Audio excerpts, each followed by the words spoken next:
તો બનાસકાંઠા જિલ્લા વિભાજનના નિર્ણયનો વિરોધ એક તરફ યથાવત છે। જિલ્લા વિભાજનના વિવાદમાં પ્રભારી મંત્રીને રજૂઆત કરવામાં આવી રહી છે। પૂર્વ ધારાસભ્યોએ વહીવટી સુગમતા માટે મુખ્યમંત્રીને અભિનંદન પાઠવ્યા। આજે અમે બનાસકાંઠા જિલ્લા ના ધાનેરા તાલુકાથી બધા આગેવાનો માવજીભાઈ સાથે, નથાભાઈ માજી ધારાસભ્યશ્રી સાથે અને બીજા આગેવાનો સાથે જે થરાદ જિલ્લો બન્યો છે એને માટે અભિનંદન આપ્યા મુખ્યમંત્રીશ્રીને।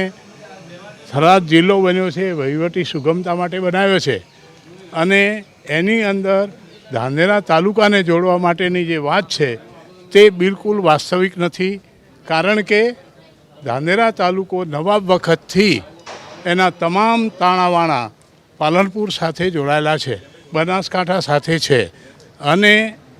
એ ધાનેરા તાલુકાને ડિસ્ટર્બ ન કરે એ રિક્વેસ્ટ કરવા માટે આવ્યા હતા। માન્ય મંત્રી, પ્રભારી મંત્રી શ્રી બળવંતસિંહજીને મળ્યા છીએ અને માન્ય મુખ્યમંત્રીને પણ અમે મળીને વાત કરી છે અને અમને પૂરો સંતોષ થયો છે। એમના તરફથી જે અમને કહેવામાં આવ્યું છે કે લોક લાગણીને અવગણીને અમે કંઈ જ નહીં કરીએ એ રીતે અમારે વાત થઈ છે। હવે ભાઈ શ્રી માવજીભાઈ કહેશે છે, ધારાસભ્ય બોલો બોલો બોલો બોલો।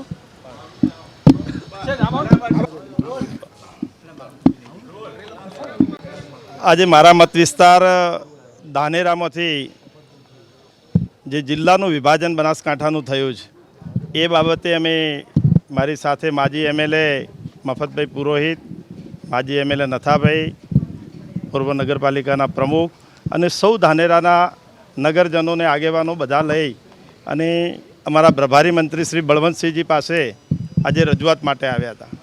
અને એનું વિગતવાર પ્લાનિંગ સાથે બળવંતસિંહજી માન્ય મંત્રીશ્રીને કે ધાનેરાને બનાસકાંઠાની અંદર રાખો અને એ માટે કેટલું અંતર અને શું શું અમને અગવડતા પડે છે થરાદમાં લઈ જવાથી એ વિગતવાર માહિતી આખી માન્ય મંત્રીશ્રીને આપી છે અને મુખ્યમંત્રીશ્રીને પણ એ બાબતે અમે રજૂઆત કરી છે કે દેશ આઝાદ થયા પછીથી બનાસકાંઠા સાથે જોડાયેલો ધાનેરા તાલુકો છે અને એના સામાજિક તાણાવાળા, શિક્ષણની સંસ્થાઓ અને સામાજિક રીતે પણ બધી જ રીતે અનુકૂળ આવે એ પ્રકારનું પાલનપુર સાથે જ્યારે બનાસકાંઠા સાથે જોડાયેલો હોય ત્યારે અમને વાવ થરાદ તાલુકામાં જોડાવાથી પબ્લિકને ખૂબ હેરાનગતિ થાય, પબ્લિકને તકલીફ પડે એ બાબતેથી તમામ માહિતીથી વાકેફ કર્યા છે